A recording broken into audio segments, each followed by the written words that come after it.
கர்த்தருடைய பரிசுத்த நாமத்திற்கு மகிமை உண்டாகட்டும். இந்த அதிகாலை வேளையில தேவனுடைய சத்தத்தை கேட்க பல திசைகளிலிருந்து இந்த இடத்தை நோக்கி வந்திருக்கிற உங்கள் அத்தனை பேரையும் வானத்தையும் பூமியையும் படைத்த ஆண்டவராகிய இயேசுவின் நாமத்தில் அன்போடு நான் உங்களை வாழ்த்தி வரவேற்கிறேன். அற்புத இயேசு ஊழியத்தின் சார்பாக உங்கள் அத்தனை பேருக்கு நான் வாழ்த்துதலை பதிவு செய்து கொள்கிறேன். இந்த காலை வேளையில செய்திக்கென்று தேவனுடைய ஆவியானவர் திருப்புலம் பற்றின தேவனுடைய வார்த்தை சங்கீதங்களின் புஸ்தகம் 103வது சங்கீதம் 13வது வார்த்தை 734வது பக்கம் 734வது பக்கம். சங்கீதங்களின் புஸ்தகம் 103வது சங்கீதம் 13வது வார்த்தையை நம்ம எல்லாரும் சேர்ந்து தேவனுடைய நாம மகிமைக்காக வாசிப்போம். கர்த்தர் அதில் மகிமை அடைவாராக. தகப்பன் தன் பிள்ளைகளுக்கு இறங்குவது போல கர்த்தர் தமக்கு பயந்தவர்களுக்கு இறங்குகிறார். மீண்டும் ஒரு ஆட்ட சொல்லுமா? தகப்பன் தன் பிள்ளைக்கு இறங்குகிறது போல. உங்கள் தலையில் கையை வச்சு, கர்த்தர் தமக்கு பயந்தவர்களுக்கு இறங்குகிறார். அழகான ஒரு வார்த்தை, ரொம்ப இருதயத்தை தேற்றக்கூடிய ஒரு வார்த்தையை இன்றைக்கு கர்த்தர் உங்களோடு பேச எனக்கு அனுக்கிரகம் பாராட்டியிருக்கிறார். கேட்குறவங்களுக்கும் அனுக்கிரகம் பாராட்டியிருக்கிறார். இங்கே பாருங்களே, ஒரு தகப்பனுக்கும் மகனுக்கு இருக்கிற உறவை கர்த்தர் காண்பித்து அதையே பயப்படுகிறவர்களுக்கும் கர்த்தருக்கும் இருக்கிற ஐக்கியத்தை அவர் நினைவுபடுத்துகிறார். ஒரு தகப்பன் தன் பிள்ளைக்கு இறங்குவது போல எந்த தகப்பனும் தன்னுடைய பிள்ளைக்கு இறங்குவாங்க. எவ்வளவு மோசமான மகனாக இருந்தாலும், எவ்வளவு மோசமான தகப்பனாக இருந்தாலும், அந்த தகப்பன் மகன் என்கிற உறவு இருக்கே, அது இரத்த சம்பந்தமான செல்களால் உண்டாகக்கூடிய, ஜீன்களால் உண்டாகக்கூடிய, அணுக்களால் உண்டாகக்கூடிய அது ஒரு சம்பந்த உறவாக இருக்கிறது. அது என்றைக்குமே அழியாது. இந்த உலகத்தில் இருக்கிற வரையும் கேட்பாங்க, உங்கள் அப்பா பேர் என்ன, உன் பிள்ளை பேர் என்ன. எந்த தகப்பனும் என்ன பண்ணணும், அவங்க அப்பா பேரை தான் இனிஷியலாக போட முடியும். பிள்ளையும் யார் அப்பான்னா தான் அப்பா பேர் தான் சொல்ல முடியும். அது மாற்றவே முடியாது. வேறு அப்பாவை சொன்னால் அது தாய்க்கு களங்கத்தை ஏற்படுத்திடும். அந்த உறவு சாக வரையும் அறுக்கப்படாத ஒரு உறவு, தகப்பன் பிள்ளை என்கிற உறவு. அந்த தகப்பன் தன் பிள்ளைக்கு என்ன செய்வாரா, இறங்குவது போல. அப்போ எப்பயுமே உலகத்தில் ஒரு பழமொழி சொல்லுவாங்க, பிள்ளை மனம் கல், பெத்த மனம் பித்துன்னு. ஏன்னா பெற்றவங்க எப்பயுமே பித்து பிடிச்சி தான் இருப்பாங்க பிள்ளை மேல். ஏன்னா அவங்க தூக்கி தூக்கி சுமந்து வளர்த்த பிள்ளை அல்லவா. சீராட்டி பாராட்டி தாளாட்டி அதுக்கு எல்லா காரியத்தையும் பிறக்கும் பொழுது அது ஒன்றுமே தெரியாமல் மண்ணு மாதிரி பிறந்திருக்கும், குட்டியாக கையில் கிடக்கும். அதை வளர்த்து உருவாக்கி அது புருஷர்களாகி மாற்றுற வரையும் எவ்வளவு அதுக்கு செலவு செய்திருப்பாங்க என்று அவங்க எழுதி வைத்திருக்க மாட்டாங்க. அவங்களுக்கு எவ்வளவு வேர்வை சிந்தினார்கள் என்று அவர்கள் எழுதி வைத்திருக்க மாட்டார்கள். அவர்களுக்காய் பட்ட பிரயாசங்கள், கண் விழிப்புகள், தூக்கத்தை அவர்கள் எழுதி வைத்திருக்க மாட்டார்கள். தியாகத்தோடு அவர்கள் தங்கள் பிள்ளைகளுக்கு எல்லா காரியத்தையும் செய்வார்கள். இதுதான் ஒவ்வொரு தாய் தகப்பனும் தன்னுடைய பிள்ளைகளுக்கு செய்யக்கூடிய விலைமதிக்க முடியாத தியாகம். எல்லா பெற்றோர்களுமே எல்லா பிள்ளைகளுக்கும் அப்படி தான். நீங்கள் இருக்கிற எல்லாருமே பெற்றோராக இருந்தீங்கன்னா உங்களுக்கு தெரியும், பிள்ளைகளாக இருந்தீங்கன்னா இப்போ தெரியாது, பின் நாட்களில் சொல்லுவீங்க, எங்கள் அம்மா எங்கள் அப்பா எவ்வளவோ கஷ்டப்பட்டு என்னை படிக்க வச்சாங்க, வளர்த்தாங்க, அதை நான் அறியாமல் அவங்க மனசை காயப்படுத்திட்டேன், புண்படுத்திட்டேன், வேதனைப்படுத்திட்டேன், ஏற்று பேசிட்டேன்னு சொல்லி பின் நாட்களில் நீங்கள் வருத்தப்படுவீங்க. நீங்கள் அந்த தகப்பன் ஸ்தானத்திற்கு வரும் பொழுது, நீங்கள் அந்த தாய் ஸ்தானத்திற்கு வரும் பொழுது தான் உங்களை பெற்றவர்கள் வளர்த்தவர்களுடைய அருமை உங்களுக்கு தெரியும். இங்கே கர்த்தர் சொல்கிற வார்த்தை பாருங்கள், தகப்பன் தன் பிள்ளைக்கு இறங்குவது போல கர்த்தர் யாருக்கு இறங்குவார்னு வசனம் இருக்குன்னா, பயந்தவர்களுக்கு, அவருக்கு தமக்கு பயந்தவர்களுக்கு இறங்குவார். இன்னைக்கு அநேகர் கேள்வி கேட்கறது, ஏன் எனக்கு ஆண்டவர் இன்னும் இறக்கம் செய்ய மாட்டார், ஏன் எனக்கு இன்னும் பதில் வரல, ஏன் கர்த்தர் காணாதவர் போல போய்கொண்டே இருக்கிறாரு, ஏன் என்னுடைய வாழ்க்கையில் மட்டும் இன்னும் பிரச்சனைக்கு ஒரு முற்றுப்புள்ளி வரல, ஏன் என்னுடைய வாழ்க்கையில் போராட்டங்கள் தொடர்ந்து கொண்டே இருக்குன்னு பல கேள்விகளுக்கு நடுவில் ஒருவேளை இந்த சத்தத்தை நீ கேட்டுக்கொண்டு இருப்பாய் என்று சொன்னால், உனக்கு கர்த்தர் கொடுக்குற ஒரே ஒரு இந்த காலை தியான செய்தி, அவருக்கு பயந்தவர்களுக்கு கட்டாயம் அவர் இறங்குவார். அதுக்கு தான் சொல்கிறார், பொல்லாதவர்களாகிய நீங்களே உங்கள் பிள்ளைகளுக்கு நல்ல ஏவுகளை செய்ய கொடுக்க அறிந்திருக்கும் பொழுது பரலோகத்தில் இருக்கிற பிதாவாகிய தேவன் தம்மிடத்தில் வேண்டிக் கொள்ளுகிறவர்களுக்கு பரிசுத்த ஆவியை கொடுப்பது, நன்மையானதை கொடுப்பது அதிக நிச்சயம் அல்லவா. கரங்களை தட்டி கர்த்தருக்கு நன்றி சொல்லுவோமா? அவர் சொல்கிறார், தாய் மறந்தாலும் தகப்பன் மறந்தாலும் நான் உன்னை மறப்பது இல்லை. அப்படி தான் வார்த்தை எழுதப்பட்டிருக்கு. தாயும் தகப்பனும் கூட மறந்துடுவாங்களாம், ஆனால் கர்த்தர் ஒரு நாள் நம்மளை மறக்க மாட்டார். தாய் சுமப்பது போல நான் உங்களை மடியில் வைத்து சுமப்பேன், முழங்காலில் வைத்து தாளாட்டுவேன் என்று சொல்லி வேதம் சொல்கிறது. ஒரு தாய் தேற்றுவது போல நான் உங்களை தேற்றுவேன்.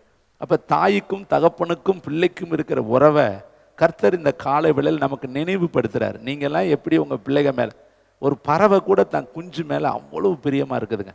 அதுக்கு சாப்பிட இல்லாட்டாலும் அதுக்கு தன்னுடைய அடுத்த வாரிசுக்கு கொடுக்குது. பாருங்க, விலங்குகள் 5 அறிவு உள்ளதான், ஆனால் என்ன பாசமாக இருக்குது. அதுகளை பார்த்தாலே தெரியும். அதுக்கெல்லாம் யார் இந்த பாசத்தை சொல்லி கொடுத்தது? தான் கன்றுக்காக உயிரை கொடுக்கும். மாடுகள், சிங்கங்கள், புலிகள், கரடிகள் ஒவ்வொன்றும் தன்னுடைய அடுத்த வாரிசை அவ்வளவு கண்மணி போல பாதுகாக்குது. அதெல்லாம் கர்த்தரே அவர்களுக்கு அந்த பாசத்தை என்ன செய்கிறாரு? அதுக்கு ஆறாத அறிவு இல்லாவிட்டாலும் அந்த பாசத்தை கர்த்தரே கொடுக்கிறார். அப்போ இந்த காலை வேளையில் நமக்கு நினைப்பூட்டுறாரு, ஒரு தகப்பன் எப்படி தான் பிள்ளைக்கு என்னதான் பிள்ளை வச்சாலும் அந்த பிள்ளை முகத்தை பார்த்தோன்னே எல்லாமே மறந்துடும் தாய் தகப்பனுக்கு. ஏன்னா பிள்ளை பேசுனா போதும், அவங்க சொல்லுவாங்க, நாங்கள் எப்படி கஷ்டப்பட்டுட்டாலும் என் பிள்ளை நல்லா இருக்கணும், என் பிள்ளை நல்லா இருக்கத்தான் நான் இந்த கஷ்டப்படுறேன், என் பிள்ளைங்க நல்லா இருக்கத்தான் நாங்கள் இந்த பாடுபடுறோம், நாங்கள் வயிற்ற கட்டி வாயை கட்டியாவது என் பிள்ளைகளுக்கு நாங்கள் செய்யணும். இதுதான் எல்லா மனிதனுடைய விருப்பமும் வாஞ்சையும் செய்கையுமா இருக்குது. அப்போ கர்த்தர் சொல்கிறாரு, அப்படி நீயே ஒரு மனுஷனே நினைக்கும் பொழுது வானாதி வானங்களும் கொள்ளாத கர்த்தர் அவர் சொல்கிறாரு, நீ எனக்கு பயந்து நடந்தாலே நான் உனக்கு இறங்கிடுவேன். இப்போ நமக்கு ஏன் இறக்கம் இல்லைன்னா, கர்த்தருடைய இறக்கம் ஏன் கிடைக்க மாட்டேதுன்னா, நம்ம நிறைய காரியத்தில் பயப்படுறது கிடையாது. கர்த்தருக்கு நடுங்குகிறவனையோ வசனத்துக்கு நடுங்குகிறவனையோ அவர் நோக்கி பார்க்கிறார் என்று வசனம் சொல்கிறது. அப்போ இங்கே பாருங்களே, இதே சங்கீதத்தில் 8வது வசனம் பாருங்க, கர்த்தருடைய குணம் அவர் இரக்கமும், கர்த்தர் உருக்கமும் இரக்கமும். இதே சங்கீதத்தில் 103 8வது வசனம் பாருங்களேன், கர்த்தர் உருக்கமும் இரக்கமும் நீடிய சாந்தமும் மிகுந்த கிருபையும் உள்ளவர். அவருடைய சுபாவம் பார்த்தீங்களா? அவர் எத்தனை கேரக்டர்! உருக்கமானவர், இரக்கமானவர், சாந்தத்தில் அவர் மிகப்பெரிய சாந்தம் உள்ளவர், நீடிய சாந்தம் உள்ளவர்.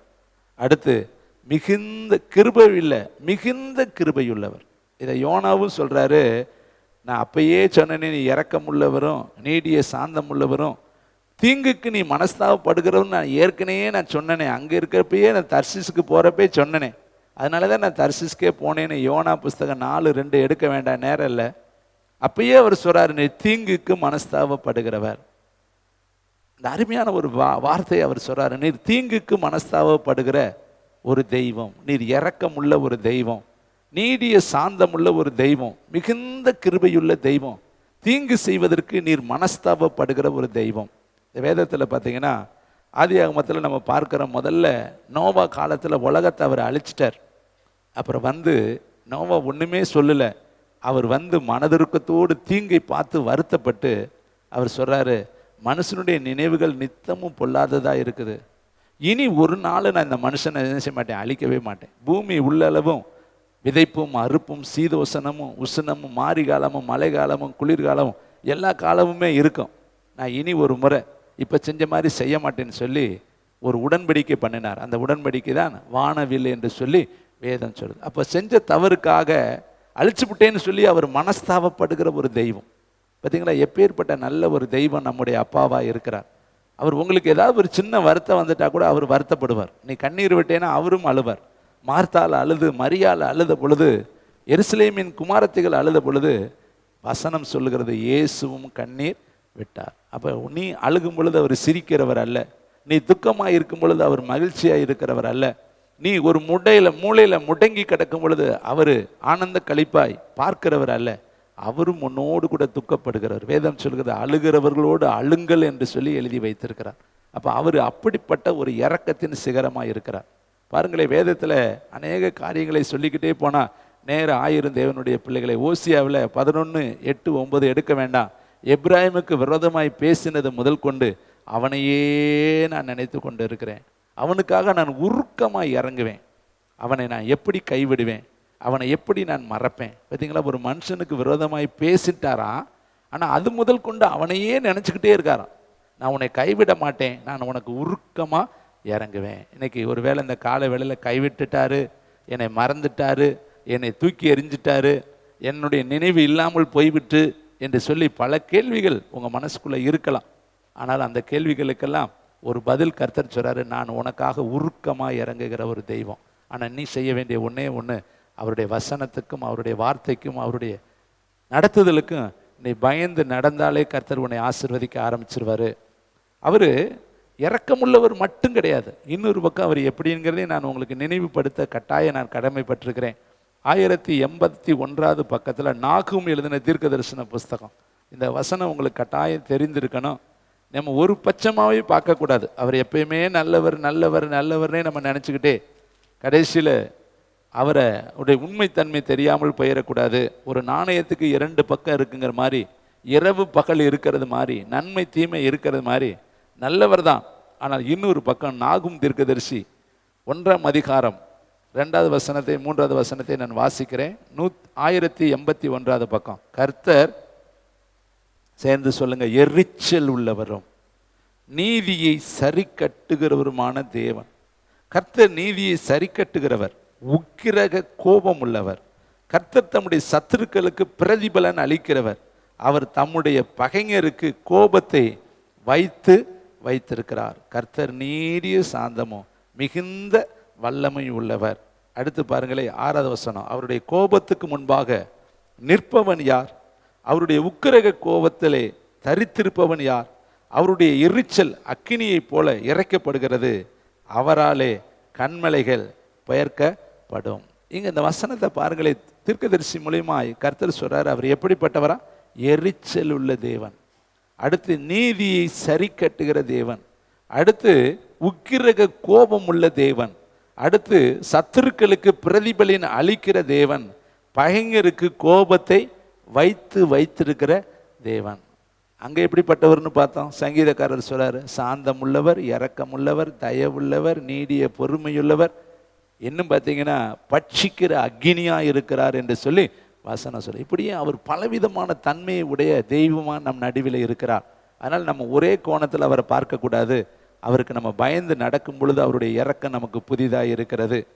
பாருங்களேன், இன்னும் ஒரு வசனத்தை நான் உங்களுக்கு நினைவுபடுத்திட்டு கடந்து போனால் நல்லா இருக்கும். எசேக்கியேலுக்கு எழுதின புஸ்தகம் 980 பக்கம். இதெல்லாம் ரொம்ப அருமையான ஒரு வார்த்தை.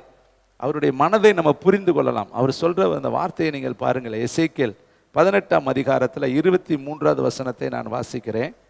980 பக்கம். 980 பக்கம். துன்மார்க்கன் சாகிறது எனக்கு எவ்வளவேனும் பிரியமோ, அவன் தன் வழியை விட்டு திரும்பி பிழைப்பது அல்லவோ எனக்கு பிரியம் என்று கர்த்தராகிய ஆண்டவர். ஒரு துன்மார்க்கன் கூட சாவது கர்த்தருக்கு பிரியம் இல்லையா? பாருங்க, துன்மார்க்கர்கள் அழிஞ்சு போனா அவர் சந்தோஷப்பட மாட்டார்.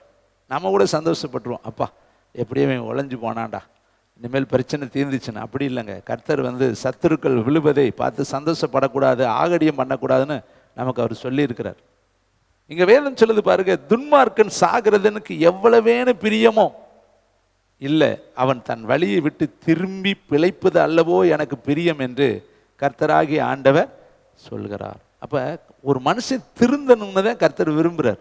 அவன் சாவதை கர்த்தர் விரும்பலை, பாவத்திலே மரித்து போவதை விரும்பலை. ஒரு ஆடு காணாமல் போச்சுங்கிறதுக்காக அந்த ஆட்டை அவர் விட்டுருல. ஒரு வெள்ளிக்காசு தொலைஞ்சு போச்சுன்னு சொல்லி அந்த வீட்டுக்கார அம்மா விட்டுருல. அதை எப்படியாவது தொலைவி எடுத்து சந்தோஷப்படத்தான் அவங்க விரும்பினாங்க. இளையகுமாரன் போயிட்டான்னு சொல்லி அவர் பேசாமல் சந்தோஷப்பட்டுக்கிட்டு இருந்தாரா? எப்படா வருவான்னு சொல்லி அவர் எதிர்பார்த்து காத்து கொண்டே இருந்தார். அதுதாங்க தகப்பனுடைய அன்பு. தூரத்திலே அவன் வரும் பொழுதே கண்டு ஓடி போய் தழுவினார். அவனுக்கு வஸ்திரம் கொடுத்தார், அவனுக்கு மோதிரம் கொடுத்தார், அவனுக்கு பாதரட்சி கொடுத்தார், அவனுக்காக விலாசை கொண்டாடினார், இளங்கன்றை அடித்தார் என்று வேதம் சொல்லுது. அதுதான் ஒரு தகப்பனுடைய. தூரத்தில் வரும் பொழுதே தான் மகன்தான் என்பதை கண்டுபிடித்து ஓடி கட்டி தழுவி முத்தமிட்டு அவன் வருகிற கோலம் பன்றி மேய்த்த கோலம், துர்நாற்றம் பிடித்த ஒரு கோலத்தில் அவன் வருகிறான். அந்த பன்றியினுடைய வாசனை தான் அவன் மேலே வீசினது.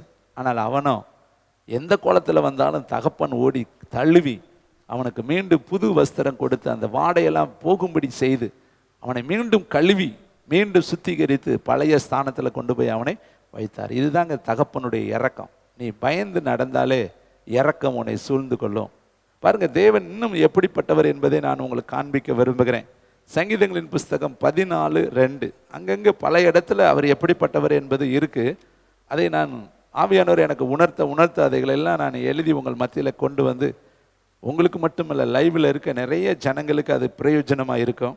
சங்கீதம் 14:2, 677 பக்கம் வாசிக்கலாமா? தேவனை தேடுகிற உணர்வுள்ளவன் உண்டோ என்று பார்க்க கர்த்தர் பரலோகத்திலிருந்து மனுபுத்திரரை கண்ணோக்கினார். அவருடைய எண்ணம், யாராவது என்னை தேடுறாங்களா, என்னை தேடி யாராவது இந்த ஆலயத்துக்குள்ளே வந்திருக்கிறாங்களான்னு அவர் பார்க்குறாராம். பரலோகத்திலிருந்து கண் நோக்குகிறார்.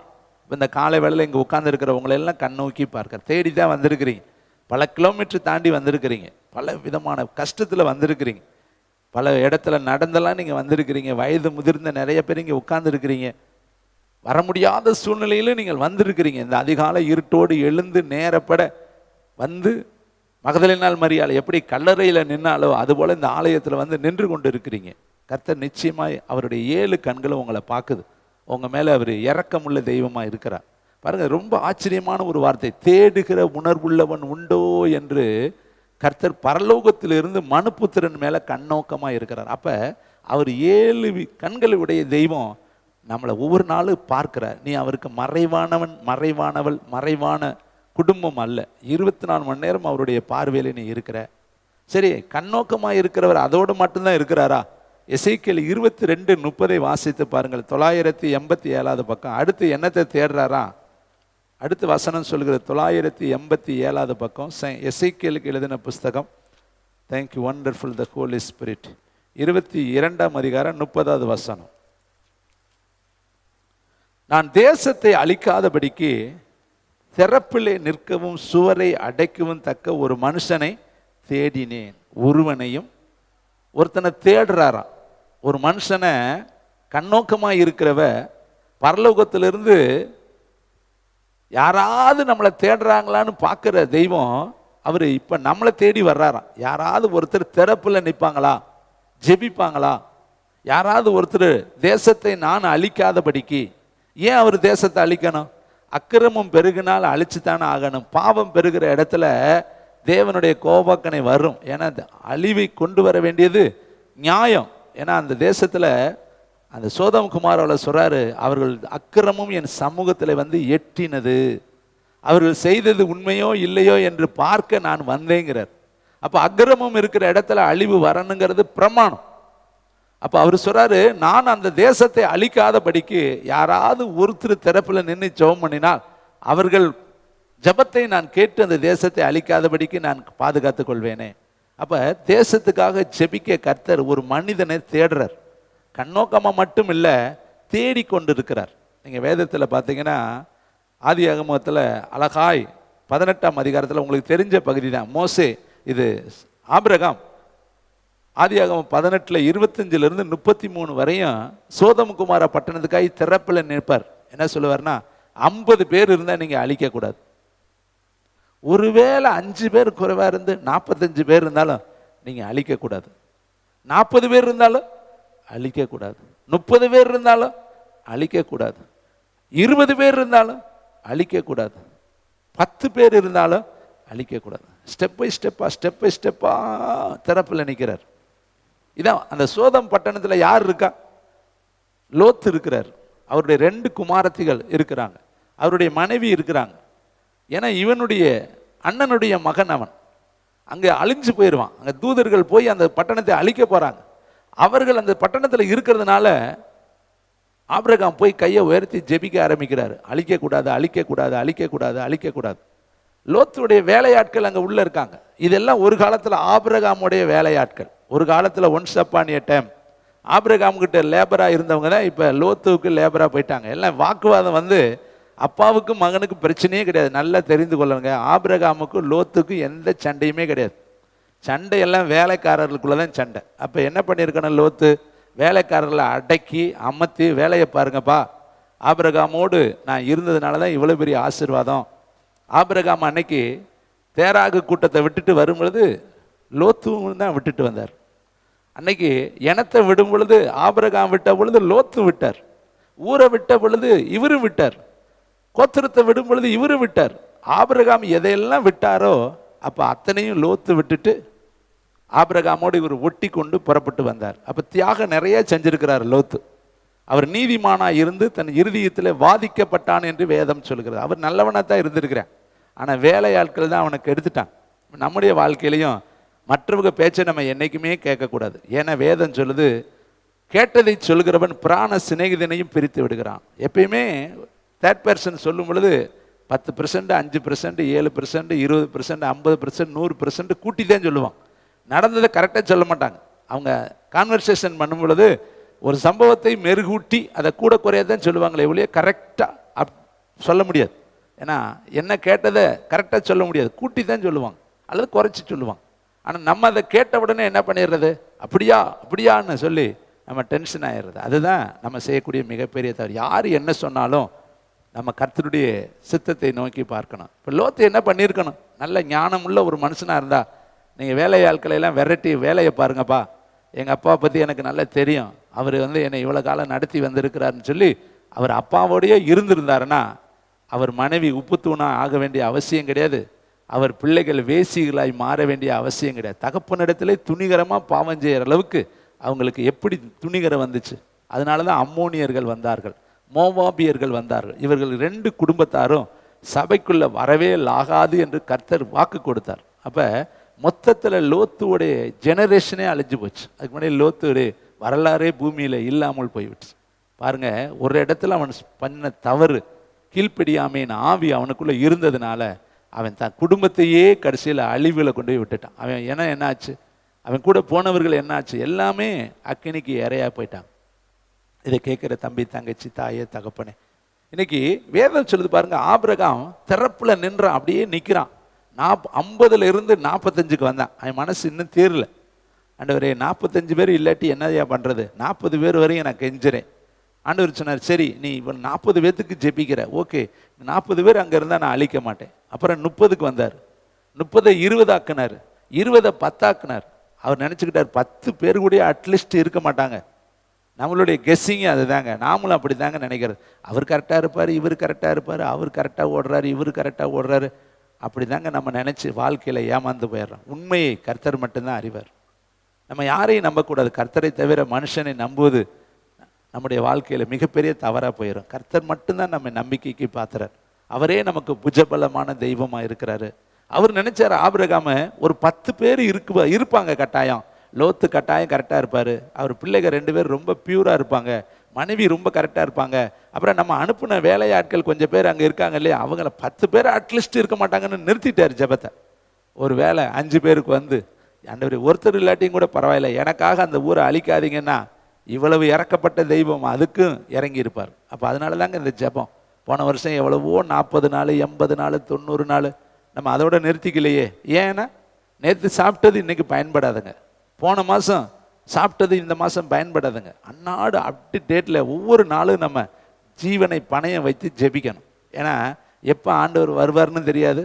வேதம் சொல்லுது, முடிவு வரியந்த நிலை நிற்பவனே ரட்சிக்கப்படுவான். முடிவு வரியந்தும் நம்முடைய ரட்சிப்பை காத்து கொள்ள வேண்டியது நம்முடைய பிரதானமான கடமை. ஒரு நாள் ரட்சிக்கப்பட்டால் பரலோகம்னு எழுதியிருந்தால் நம்மெல்லாம் 1990 நாங்கள் ரட்சிக்கப்பட்டுட்டோம், பரலோகம் போயிடலாமே. அது செல்லாதுங்க, அது பழசு. இப்போ நீ இன்னைக்கு ரட்சிக்கப்பட்டிருக்கியா, நாளைக்கு காலையில் வந்தேன்னா நாளைக்கு நீ ரட்சிக்கப்பட்டியாம்பார். நேற்று எத்தனை சுவாபம் நமக்குள்ளே மாறிடும். படுத்து எந்திரிக்கங்காட்டி லட்ச பிரச்சனை. இங்கே தான் நீங்கள் உட்காந்துருப்பீங்க, இந்நேரம் உங்கள் மைண்டு எங்கெல்லாம் சுற்றி இருக்குன்னு தெரியுமா? கர்த்தர் தான் ஆவிகளை பகுத்தறிகிறவர். இங்கே தான் இருப்பீங்க, ஆனால் நீங்கள் உலகம் பூரா நேரம் சுற்றி வந்திருப்பீங்க. நேரம் எங்கெங்கேயோ உங்கள் மனசு போய் வந்திருக்கும். ஆனால் தேவன் முகத்தை பார்க்கிறவர் அல்ல, இருதயத்தை பார்க்கிற தெய்வம். அதை மட்டும் மறந்துடக்கூடாது. அருமையானவர்களே, எங்க பாருங்களே, திறப்பில் நின்னான். அதே போல மோசே 40 நாள் சீனாய் மலை மேலே இருக்கிறார். சொல்லிட்டு தான் போனார் ஆரோன்ட்ட, எப்போ நான் வர வரையும் கொஞ்சம் பார்த்துக்க சொல்லிட்டு தான் பாவம் நல்ல மனுஷன் மேலே போயிட்டு வரங்காட்டியும் கண்ணுக்குட்டியை உருவாக்கி, அது பார்த்தீங்கன்னா பொற்கண்ணுக்குட்டி அங்கே சிற்ப கருவி வைத்திருந்தான். அப்போ கொண்டு வந்திருக்கிறேன் பாருங்க. அங்கேருந்து வரும் பொழுதே, எகிப்துலேருந்து வரும் பொழுதே அந்த கருவியும் தூக்கி உள்ளே போட்டு வந்திருக்கிறாங்க. பின்னும் பிறகு தேவைப்படும்னு. நம்மளும் அப்படி தாங்க, பழைய சுபாவத்தில் கொஞ்சம் தூக்கிட்டு வர்றது. எப்பயாவது தேவைப்பட்டால் எடுத்துக்கலாம். சொல்லுவாங்க, எனக்கு வந்துச்சுன்னா கோபம், என் வாயில் வந்துச்சுன்னா நான் யாருன்னு உனக்கு இன்னும் தெரியல. அப்போ இதெல்லாம் எங்கே இருக்குது, எங்கே வச்சுருக்கிறான்? அப்படியே அது வாழை மடக்கி உள்ளே உட்காந்துருக்கான். டேய் நானும் இருக்கிறேன்டா. ஏன்னா நம்ம அதை கட் பண்ண இல்லையே, அது இன்னும் நமக்குள்ளே எங்கே இன்னும் சாவில்லையே. அது உள்ளே அப்பப்போ லேசாக உயிர் கொடுத்து அதுக்கு ஏதாவது உணவை கொடுத்து உள்ளே வச்சுருக்குறோம். அது வெளியில் தெரியவே தெரியாது. எப்போ வரும்? மோசேக்கு பயங்கரமான கோபக்காரன். ஏன்னா எகிப்தில் ஒருத்தனை அடித்து கொன்னான்னு வேதம் சொல்லுது. சகல சாஸ்திரத்தையும் அவன் கற்று தேர்ந்தவன். மோசே பார்வோனுக்கு ஈக்குவல். அந்த பார்வோன் அரண்மனையிலே வளர்ந்தவன். எல்லா சாஸ்திரமும் அவனுக்கு தெரியும், எல்லாம் வித்தையும் தெரியும். வில் வித்த, அம்புகள் எய்வது, ரதம் ஓட்டுவது, அங்கே இருக்கக்கூடிய மல்யுத்தங்கள் எல்லாம். ஒரு போர் வீரனுக்கு என்னென்ன யுத்தம் தெரியுமோ அத்தனையும் அவனுக்கு தெரியும். ஏன்னா அப்படிதான் வளர்க்கப்பட்டான். ஆனால் இப்போ ஆட்டுக்குட்டி மேய்க்கிறப்ப எல்லாத்தையும் மறந்துட்டான். அதனால சொல்கிறேன், நான் திக்குவாயும் மந்த புத்தியும் உள்ளவன் அப்படி சொல்லணும். ஆனால் ஆண்டவர் அவனை கூட்டிகிட்டு போகிறார், வாடான்னு.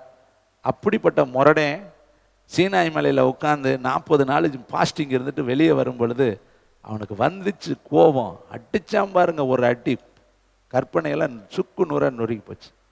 என்னாச்சு? அதுக்கு மேலே அவன் ஆண்டவர்கிட்ட பரிந்து சொல்கிறேன், நீர் கோவப்படலாமா? நீர் கோவப்பட்டால் என்ன ஆகும்? எல்லா ஜனங்களும் உண்மை என்ன சொல்லுவாங்க? இப்படி கொண்டு போய் இடையிலே அழிச்சு போட்டார்னு சொல்லி உண்மை சொல்ல மாட்டாங்களான்னு சொல்லி ஈவன் அவருக்கு புத்தி சொன்னேன், சீனாய் மலையில் இருக்கிறவரை. அப்போ சொல்கிறாரு, உன் முகத்தை பார்த்தேன், உன் ஆலோசனையை கேட்டேன், நீ இறங்கி போன்னு சொல்லி கர்த்தர் சொன்னார். ஆனால் இந்த எர்த்து அடிக்குது பாருங்க, பூமியில் கால் வைக்கிறதுக்கு முன்னாடியே இந்த மனுஷ அந்த ஆவியோடைய தாக்கம் அவனை தொற்றுச்சு. அங்கே இருக்கிறவரையும் நல்லா மறுரூப மலையில் நல்லா தான் இருந்தேன். நாமும் ஆலயத்துக்குள்ளே இருக்கிறப்ப நம்மளை போல் நல்லவங்களை பார்க்கவே முடியாது. அப்படியே சாந்த சொரூபியாக இருப்போம், ரொம்ப இறக்கம் உள்ளவங்களாக இருப்போம், தாராள குணம் உள்ளவங்களாக இருப்போம். பேச்சை பார்த்தாங்கன்னே அப்படியே கனிவாக நம்ம பேசுவோம். ஆனால் இங்கே இருக்கிற வரையும். ஆனால் வீட்டுக்குள்ளே போனால் தான் நம்முடைய உண்மை தன்மை தெரியும். வெளி இடத்துல தான் நம்ம யார் என்பது மற்றவர்களுக்கு தெரியும், நமக்கே தெரியும். நீங்களே சொல்லுவீங்க, பவுல் சொல்கிறார், நான் விரும்புகிறதையே செய்யலை, வெறுக்கிறதையே நான் செய்கிறேன். எனக்குள்ளே 2 பிரமாணங்கள் இருக்கிறத நான் பார்க்குறேன். எனக்குள்ளே பாவ பிரமாணங்கள் போராடுகிறது நான் பார்க்குறேன். நீங்களும் சொல்லுவீங்க, சே பார்க்கக்கூடாதுன்னு நினச்சேன் பார்த்துட்டேன், பேசக்கூடாதுன்னு நினச்சேன் பேசிட்டேன், போகக்கூடாதுன்னு நினச்சேன் போயிட்டேன், செய்யக்கூடாதுன்னு நினச்சேன் செஞ்சுட்டேன், என்னடா பெரிய துயரமாக இருக்குது அப்படிலாம் நீங்கள் சொல்லியிருப்பீங்க. ஏன்னா தன்னைத்தானே பேசுவோம், எல்லாருடைய வாழ்க்கையிலும் இது இருக்குது. அருமையானவர்களே, மோசே திறப்பில் நின்னான், ஆபிரகாம் திறப்பில் நின்னான். ஏசப்பா தேடுறாரு, திறப்பில் நிற்க ஒரு மனிதனை தேடினேன்.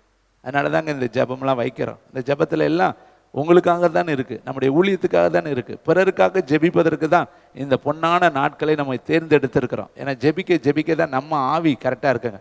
எங்கே ஊழியம் செய்கிறோமோ அவங்க பரிசுத்தமாக இருப்பாங்க, எங்கே ஜெபிக்கிறாங்களோ அங்கே பரிசுத்தமாக இருப்பாங்க, எங்கே வேதத்தை படிக்கிறாங்களோ அங்கே பரிசுத்தமாக இருப்பாங்க. இதெல்லாம் நம்மளை பரிசுத்தப்படுத்துவதற்கு தேவன் கொடுத்த ஒரு வழிகள். நீ ஊழியம் செய்யலைன்னா உன்னால் பரிசுத்தமாக வாழ முடியாது, ஜெபிக்கலைன்னா உன்னால் பரிசுத்தமாக வாழ முடியாது, நீ ஆராதிக்கலைன்னா உன்னால் பரிசுத்தமாக வாழ முடியாது. இதெல்லாம் நம்மளை பாதுகாக்கிற ஒரு காரியம். இந்த ஆபிரகாமை குறித்து கர்த்தர் சொல்கிற ஒரு மேன்மையான ஒரு வசனத்தை நான் உங்களுக்கு இந்த காலை வேளையில் நினைப்புபடுத்த விரும்புகிறேன். ஆதியாகமம் 22ஆம் அதிகாரம். இப்படி திறப்பில் நின்ற மனுஷன் 18ஆம் அதிகாரத்தில், இப்போ 22ஆம் அதிகாரத்தில் அவனை குறித்து கர்த்தர் என்ன சொல்கிறாரு, உங்களையும் என்னையும் குறித்து என்ன சொல்லுவார் அப்படிங்கிறது ஒரு கேள்வி இருக்குது. ஆதியாகமம் 22:12 வசனத்தை வாசிக்கலாம். அப்பொழுது அவர், பிள்ளையாண்டான் மேலே உன் கையை போடாதே, அவனுக்கு ஒன்றும் செய்யாதே, நீ அவனை உன் புத்திரன் என்றும் உன் ஏக சுதன் என்று பாராமல் எனக்காக ஒப்பு கொடுத்தபடியினால், சேர்ந்து வாசிப்போம், நீ தேவனுக்கு பயப்படுகிறவன் என்று இப்பொழுது அறிந்திருக்கிறே. 12ஆம் அதிகாரத்தில் கூப்பிட்டு 22ஆம் அதிகாரத்தில் இந்த 12வது வசனத்தில் சொல்கிறாரு, 12ல் கூப்பிட்டு 22:12 சொல்கிறாரு, நீ தேவனுக்கு பயப்படுகிறவன் என்பதை நான் இப்பொழுது அறிந்திருக்கிறேன். அப்போ 10 அதிகாரம் நடந்து வந்த பாதையில் இவனுக்கு என்ன கர்த்தர் சொன்னார்? ஒரே ஒரு புத்திரன், நேச புத்திரனை கொடுத்துட்டு அவனை குறித்து வேதம் சொல்லுது பாருங்க. அவனை குறித்து கர்த்தர் சொல்ற வசனம் 22ஆம் அதிகாரம் 1ஆம் வசனத்தை வாசிக்கலாமா? 2வது வசனம். அப்பொழுது அவர், உன் புத்திரனும் உன் ஏக சுதனும் உன் நேச குமாரனுமாகி ஈசாக்கை நீ இப்பொழுது அழைத்து கொண்டு மோரியா தேசத்துக்கு போய் அங்கே நான் உனக்கு குறித்திருக்கும் மலை ஒன்றின் மேல் அவனை தகன பலியாக பலியிடு. அப்படின்னா கழுத்தை வெட்டி உடம்பை வெட்டி அப்படியே எனக்கு பலி செலுத்துங்கிறார். அதில் 3 டைட்டில் சொல்கிறாரு. உன் குமாரன், அடுத்து நேசகுமாரன், அடுத்து பாருங்களேன் உன் புத்திரன், ஏகசுதன், நேசகுமாரன். 3 டைட்டில் அவனுக்கு இருக்கு. இப்படிப்பட்ட ஒரு மகனை எனக்காக நீ என்ன செய்ய? பலி செலுத்து. இப்போ சாதாரண ஒன்றை கேட்கலங்க, இன்னைக்கு நம்முடைய வாழ்க்கையில நிறைய காரியத்தை கர்த்தர் பலியாக கொடுத்துருப்பா. இந்த காரியத்தில் நீ விட்டுருப்பா, நம்மகிட்ட சொல்லிக்கிட்டு தான் இருக்கிறார். ஆனால் நம்ம அதை என்ன செய்ய மாட்டேங்கிற? பலி செலுத்த மாட்டேங்கிற, கொடுக்க மாட்டேங்கிற. கோபத்தை விட்டுருப்பா, எரிச்சலை விட்டுருப்பா, முறுமுறுப்பை விட்டுருப்பா, கசப்பை விட்டுருப்பா, வைராக்கியத்தை விட்டுருப்பா, என் தகன பலிபீடத்தில் அதை வச்சிருப்பா. இன்னைக்கு அதை பலி செலுத்தி இருப்பா, இனிமேல் இது உனக்கு வேண்டாம். ஒரே மகன் கொடுத்துட்டு கேட்குறாரு, எனக்குன்னு கொடுத்துரு. எனக்கு அண்ணாளுக்கு கொடுத்துட்டு கொண்டு போய் அவள் அப்படியே செய்தாள். பாருங்க என்ன பொருத்தனை பண்ணினாள். உமக்கு தருவேன்னா கரெக்டாக கொண்டு கொடுத்தா. அதுதாங்க மிகப்பெரிய கிரேட். அதனால தான் அவன் தான் முதல் பெயர்சபா வரையும் பெரிய ஒரு தீர்க்கதரிசியாக கர்த்தர் அவனை கொண்டு வந்தார். நாமும் கர்த்தனுக்கு நிறைய பொருத்தனை செஞ்சுருப்போம். நீங்கள் பொருத்தனை பண்ணினதில் எத்தனை பொருத்தனை உண்மையாக நிறைவேற்றிருக்கிறீங்கன்னு யோசித்து பாருங்க. ஒரு ப்ராப்பர்சி சொல்லவா, 100 பொருத்தனை பண்ணியிருந்தீங்கன்னா 99 பொருத்தனை நீங்கள் மறந்துருப்பீங்க, செலுத்தாமல் இருப்பீங்க. 1 2 பண்ணிட்டு நெஞ்சை நிமித்திட்டு நம்ம சுற்றிட்டு அலையிறோம். ஆண்டவருக்கு ஒவ்வொரு வருஷத்துலேயும் ஒரு பொருத்தனை பண்ணுவோம், மாதந்தோறும் ஒரு பொருத்தனை பண்ணுவோம், ஒரு ஆபத்து நடந்துட்டால் ஒரு பொருத்தனை பண்ணுவோம், அப்புறம் பிரச்சனை தீர்ந்துட்டா மறந்துடுவோம் நம்ம இன்னும். அதனால தான் பொய் சொல்லாது இருப்பாயாகன்னு கட்டளையிலே ஒரு கட்டளை எழுதி வச்சார். நாமும் இன்னைக்கு நிறைய பொய் சொல்கிறோம். ஆபத்து வரும்பொழுது ஒன்றை சொல்கிறோம், ஆபத்து முடிஞ்ச உடனே வேற ஒன்று சொல்கிறோம். அன்னைக்கு தர்றேன்னு சொல்லிட்டு அவள் தந்தாள், பொருத்தனை அவள் நிறைவேற்றினாள். இங்கே பாருங்களேன், வேதம் சொல்லுது பழி செலுத்துன்னு சொன்ன உடனே அவன் கொண்டு போகிறாங்க. முதல்ல மனைவிக்கு சொல்லலைங்க, மனைவி கிட்ட மட்டும் சொல்லியிருந்தா அந்த பொருத்தனை நிறைவேறி இருக்காது. யாருக்கிட்ட சொன்னால் நிறைவேற்றாதபடி தடுத்துடலாமோ அதை அவள் செய்திருக்கலாம். ஞானமாக அவன் செஞ்சிருந்தா அவன் வந்து குறுக்கால நின்றுப்பான். அப்போ என்ன சொல்லியிருக்கலாம், அவன் நான் கொடுக்க ஆசையத்தான் ஆண்டவர் இருந்தேன், ஆனால் என் மனைவி தான் விட மாட்டேங்கிறான்னு சொல்லி தப்பிச்சிருக்கலாம். ஆனால் பொருத்தனை நிறைவேற்றணும், கர்த்தர் ஆசைப்படுறாரு, அதுக்கு தடையாக மனைவி இருக்கக்கூடாதுன்னு மனைவி கிட்ட அவன் சொல்லலை. ஆனால் இப்போ நம்ம என்ன பண்ணுறது, ஆலயத்துக்கு வர்றதுக்கு நமக்கு வாய்ப்பு இல்லாமல் போயிடும். மனைவியை சொல்கிறது, பிள்ளைகளை சொல்கிறது, வேலையை சொல்கிறது, குடும்பத்தை சொல்கிறது, எதையாவது ஒன்று சாக்கு சொல்கிறது. கர்த்தர் இருதயத்தை பார்க்கிறாரு. கர்த்தருடைய கண்கள் பரலோகத்திலிருந்து மனுபுத்தருடைய வழிகளை கண்ணோக்குது. நம்ம அடுத்தவங்களை சாக்கு சொல்லக்கூடாது, உண்மையை உண்மை என்று சொல்லணும். எனக்கு வர பிடிக்கலைன்னு சொல்லணும். அதை விட்டுட்டு சாக்குகள் சொல்வது, போக்குகள் சொல்வது, பொய் சொல்வது தேவனுக்கு உகந்தது அல்லவே அல்ல. அதனால் நம்ம உண்மையை உள்ளதை உள்ளதென்றும் இல்லதை இல்லதென்று நம்ம சொல்லி பழகணும். இதை கேட்குற தம்பி தங்கச்சி அடுத்து வேலைக்காரர்கள்ட்ட சொல்லியிருந்தாலும் தடுத்து நிறுத்தியிருப்பாங்க. அவன் தடுக்கணும்னு நினச்சிருந்தா, கொடுக்கக்கூடாதுன்னு நினச்சிருந்தா மனைவிட்ட சொல்லியிருக்கலாம், வேலைக்காரங்கள்ட்ட சொல்லியிருக்கலாம், அல்லது பிள்ளைகிட்டே சொல்லியிருக்கலாம். டேய் உன்னை நான் பலி செலுத்த போறேன்னா நான் ஓடி இருப்பேன். அவனுக்கு பழி செலுத்தணும்னு தான் ஆசை. ஏன்னா தேவன் கொடுத்தார், அவரே கேட்டுட்டார், அவருக்கு செலுத்தணும். அது எந்த விதத்திலும் தடை பெற்றக்கூடாது. அதுக்காக கொண்டு போய் ஒப்படைக்கணும்னு தான் அவன் கொண்டு போனான். அப்போ கர்த்தர் மனைவி கிட்ட சொல்லாததை பார்த்தாரு, வேலையாள்கள்கிட்ட சொல்லாததை பார்த்தாரு, மகன்கிட்டையும் சொல்லாததை கர்த்தருடைய 7 கண்களும் பார்த்துட்டு கடைசியில் பலிபீடத்தின் மேலே வச்சு பட்டயத்தை எடுத்து கற்பனையாய் அதை யோசித்து பாருங்க, கையை ஓங்கிக்கிட்டே அவன் நிற்கலைங்க. நம்மளாம் தான் என்ன பண்ணுவோம், ஓங்கலாமா வேணாமா எடுக்கலாமா. அப்போ அந்த பையன் என்ன பார்த்துருப்பேன், இமேஜின் பண்ணி, அதாங்க தியானம். அப்படியே அவன் எங்கள் அப்பாவை பார்த்துருப்பான்ல, என்னப்பா நீயே கூட்டிகிட்டு வந்துட்டு வெட்டுறியா, என்னப்பா இப்படி ஆளாக இருக்கிறேன்னு கேட்டிருப்பான்ல. அப்படியே அவன் பரிதாபமாக அப்பாவை பார்க்குறேன், இவன் மகனை பார்க்குறேன், கையில் பட்டயம் இருக்குது, மேலே பரலோகம் இருக்குது, தேவனுடைய 7 கண்களும் பார்த்துக்கிட்டு இருக்கு. என்ன செய்ய போகிறான்னு கர்த்தர் உன்னிப்பாக பார்க்குறாரு. ஆனால் அவனை யோசிக்கவே இல்லைங்க, பட்டயத்தை ஓங்கி வெட்ட கையை நீட்டினான். அப்போ தான் கர்த்தர் சொல்கிறாரு, பிள்ளையாண்டான் மேலே கையை போடாதே, நீ தேவனுக்கு பயப்படுகிறவன் என்பதை இப்பொழுது நான் அறிந்திருக்கிறேன். அருமையானவர்களே, கர்த்தருக்கு பயப்படுதலை உங்கள் கிரிகையில் காண்பீங்க, உங்கள் வாழ்க்கையில் காண்பீங்க, உங்கள் பேச்சில் காண்பீங்க, உங்கள் நடத்தையில் காண்பீங்க, உங்களுடைய செயல்பாட்டில் காண்பீங்க. சும்மா நான் கர்த்தருக்கு பயப்படுறேன்னு வாயில் சொல்லிவிட்டு செயலில் இல்லைன்னு வச்சுங்க. விசுவாசம் இல்லாத, கிரியை இல்லாத விசுவாசம் செத்தது தேவனுடைய பிள்ளைகளே. அடுத்து ஒரு மனுஷன் தேவனுக்கு பயந்தவனே நான் உங்களுக்கு காண்பிக்க விரும்புகிறேன். ஆதியாகமம் 39ஆம் அதிகாரம் 9ஆம் வசனம். இதெல்லாம் ஏற்கனவே பல 1000 முறை பேசியிருக்கிறோம். இருந்தாலும் மீண்டும் மீண்டும் மீண்டும் மீண்டும் சொன்னதை தான் சொல்லணும். ஏன்னா அப்போ தான் பரலோகம் போய் சேர முடியும். ஏசப்பா சொன்னார், மெய்யாகவே மெய்யாகவே சொல்கிறேன், அதே மாதிரி சொல்லிக்கிட்டே இருக்க வேண்டியது. ஆதியாகமம் 39:9, இந்த வீட்டில் என்னிலும் பெரியவன் இல்லை, நீ அவனுடைய மனைவியாய் இருக்கிறபடியினால் உன்னை தவிர வேறு ஒன்றையும் அவன் எனக்கு விலக்கி வைக்கவில்லை. இப்படி இருக்க நான் இத்தனை பெரிய பொல்லாங்குக்கு உடன்பட்டு தேவனுக்கு விரோதமாய் பாவம் செய்வது எப்படி என்றான். இங்கே ஒரு மனுஷன் பாவம் செய்வதற்கு பயப்படுறான். நல்ல சான்ஸ், நல்ல ஒரு வாய்ப்பு அவனுக்கு கொடுக்கப்படுது. அவளே முன் வந்து நிற்கிறாள் பாவம் செய்ய ரெடியா. அங்கே யாருமே கிடையாது, தனி நபர்கள் யாருமே கிடையாது. அவள் ஒருத்தி தான், இவன் ஒருத்தன் தான், வீட்டில் ஒருவரும் இல்லை என்று வேதம் சொல்லுது. அவள் மனப்பூர்வமாய் சம்மதத்தை அந்த பாவத்துக்கு வந்து நிற்கிறாள். ஆனால் இவன் சொல்கிற ஒரு வார்த்தை, இது தேவனுக்கு விரோதமானது, நான் செய்வது எப்படி. கைத்தட்டி கர்த்தருக்கு நன்றி சொன்னா எப்படி. இதாங்க கர்த்தருக்கு பயப்படுகிற பயம். இன்னைக்கு யாருமே இல்லைன்னு பாவம் செஞ்சுக்கலாமா? நீங்கள் இருக்கிற இடத்துலலாம் எல்லாரும் ஆள் இருந்தால் பார்க்குறாங்கன்னு நம்ம நினைக்கிறோம். யாருமே இல்லாட்டியும் கர்த்தர் நம்மளை பார்க்குறாருங்கிற எண்ணம் இருக்கணுங்க. இந்த மனுஷன் மிகப்பெரிய கிரேட்டாக கர்த்தர் உயர்த்தினார். அதுக்கு பின்னாடி தான் உயர்த்தினார். இவனுக்கு எல்லா சூழ்நிலைகளும் சாதகமாக இருக்கு. அவன் சொல்கிறான், இந்த காரியம் தேவனுக்கு விரோதமானது, இந்த காரியம் கர்த்தரை வேதனைப்படுத்தக்கூடியது, இந்த கொடூரமான செயலை நான் செய்வது எப்படி? அப்போ நீங்களும் பாவம் செய்கிறப்போ ஒரு கொஸ்டின் பண்ணுங்க, தயவு செய்து கொஸ்டின் பண்ணுங்க. இதை செஞ்சால் கர்த்தர் எவ்வளோ வருத்தப்படுவார்? பவுலை பார்த்து கர்த்தர் சொன்னார், நீ துன்பப்படுத்துகிற இயேசு நானே. அப்போ அவன் என்ன துன்பப்படுத்தினா? சபையை உடைச்சான். இப்போ நீங்களும் நானும் சபையில் ஒரு அவயங்க, ஒரு அவயம் பாடுபட்டால் எல்லா அவயமும் பாடுபடும். ஒரே ஒரு நெகத்தில் மட்டும்தான் ஒரு கண்ணாரில் வலிக்குதுன்னு வச்சுங்களேன், உடம்பு பூரா வலிக்கும். தலை ஒரு பக்கம் வலிச்சா உடம்பெல்லாம் வலிக்கும். வயிறு வலிச்சிச்சுன்னா உடம்பெல்லாம் வலிக்கும். ஒரு பார்ட்ஸ் தானே வலிக்குது, கண்ணில் தானே ஒரு தூசி விழுந்துருச்சு, ஆனால் உடம்பு பூராமே செயலற்று போயிடும். ஒரு நரம்புல பாதிப்புனா உடல் முழுவதும் பாதிக்கும். அப்போ சபையில் ஒரு நபர் செய்த பாவமும் முழு சபையும் அடிக்கும். அன்னைக்கு ஒரே ஒரு ஆகான், ஒரே ஒரு பாபிலோனிய சால்வையும் சில வெள்ளை போலத்தையும் சில பொருளை எடுத்துட்டான், முழு சபையும் அடி வாங்குச்சு. அப்போ சபையில் இருக்கிற நீயும் நானும் ஒவ்வொரு பார்ட்ஸ் ஆஃப் பாடி, இயேசு கிறிஸ்துனுடைய சரீரத்தில் ஒரு உறுப்பு. ஒருவேளை நீ கண்ணாக இருக்கலாம், காதாக இருக்கலாம், மூக்காக இருக்கலாம், கையாக இருக்கலாம், இருதயமாக இருக்கலாம், லங்ஸாக இருக்கலாம், ஏதோ ஒரு பார்ட்டு.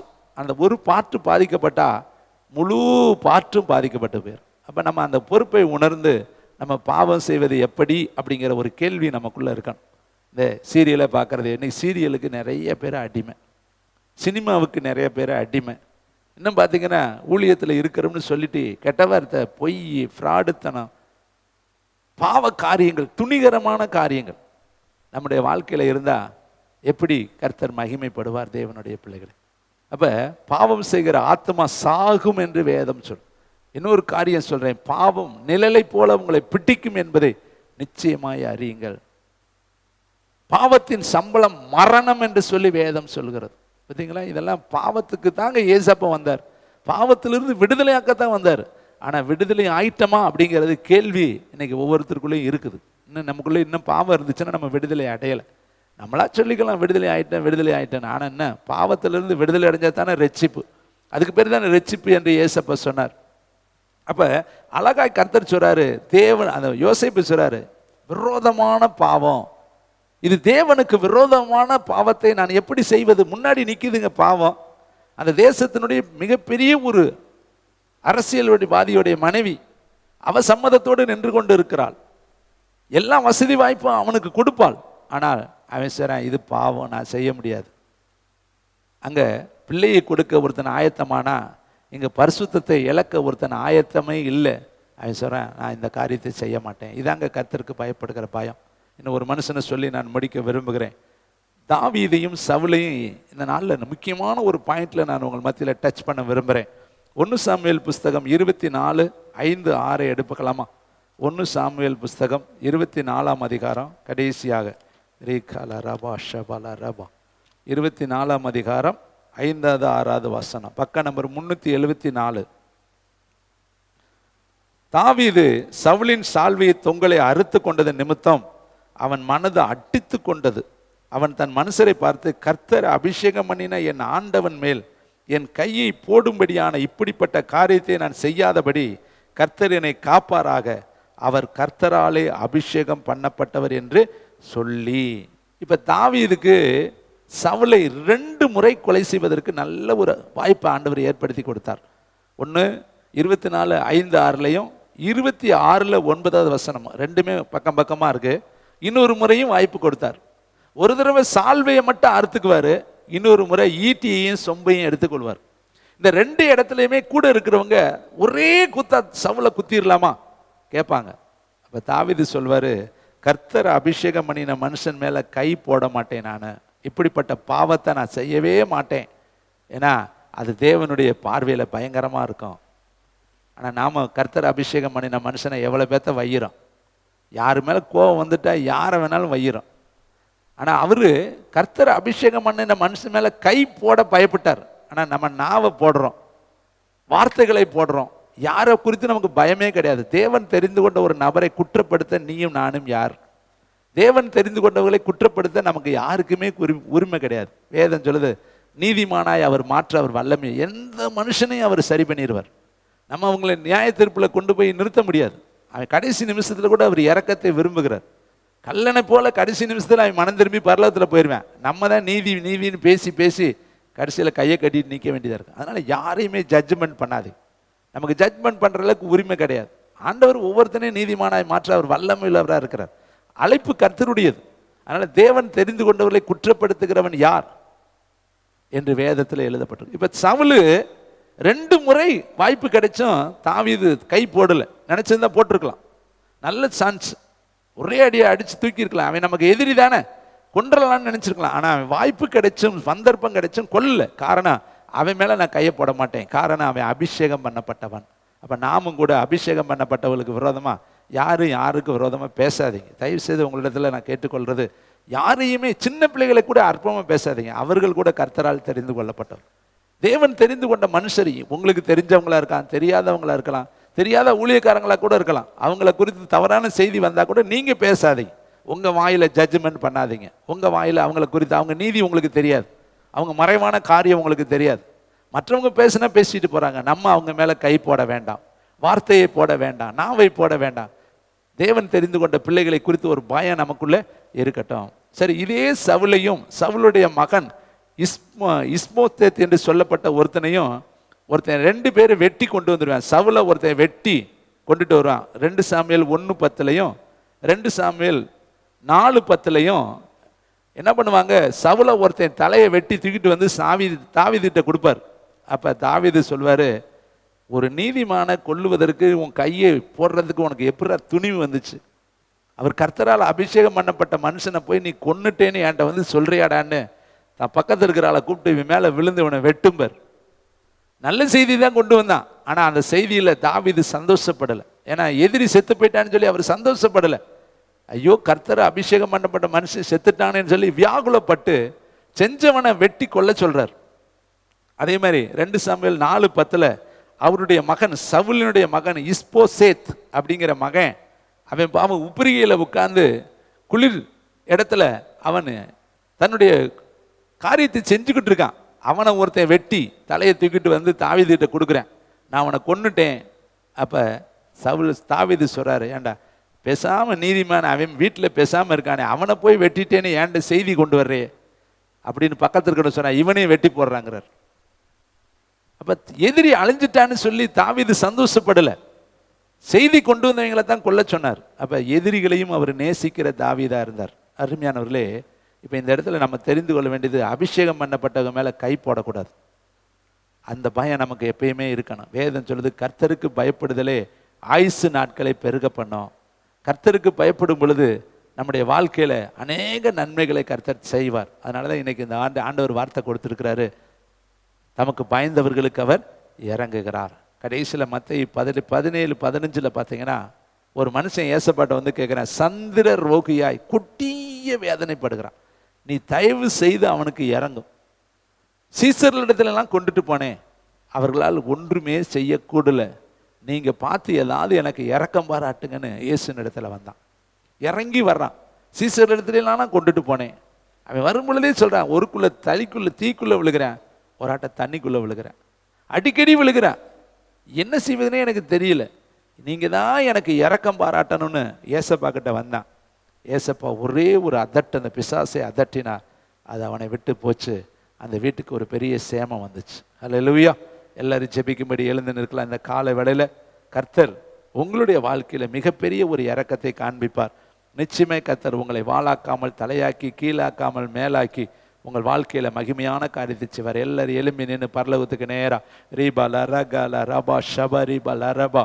நல்ல பிதாவே, நீர் கொடுத்த வார்த்தையை குண்டுமணி அளவு கூட மாறாமல் உங்களுடைய பிள்ளைகளிடத்தில் வந்து நான் ஆண்டவரை சொல்ல கிருபை பாராட்டினீர். ஆண்டவரே, தகப்பன் தன் பிள்ளைக்கு இறங்குவது போல கர்த்தர் தமக்கு பயந்தவர்களுக்கு இறங்குவார் என்று எழுதியிருக்கிறபடி இந்த ஒவ்வொரு பிள்ளைகளுக்கும் கர்த்தர் இறங்குவீராக, இவங்க குடும்பத்துக்கு இறங்குவீராக, இவர்கள் பிள்ளைகளுக்கு இறங்குவீராக, இவர்கள் தொழிலை ஆண்டவர் இரக்கம் பாராட்டுவீராக, இவர்கள் பிரயாணத்தில் கர்த்தர் இரக்கம் பாராட்டுவீராக. இவருடைய வாழ்க்கையில தேவனுடைய மனதுருக்கம், இரக்கம், தயவு காணப்படுவதாக ராஜா. இந்த நாள், இந்த வாரங்கள், இந்த நாளின் ஒவ்வொரு பகுதியும் இவருடைய வாழ்க்கையில மகிமையின் மேன்மையும் காணப்படட்டும். இந்த சத்தத்தை லைவ்ல பார்க்குற கேட்குற இந்த ஜெபத்துல பங்கு பெற அத்தனை பேரையும் கர்த்தர் ஆசீர்வதி. இயேசுவின் நாமத்தில் பிதாவே.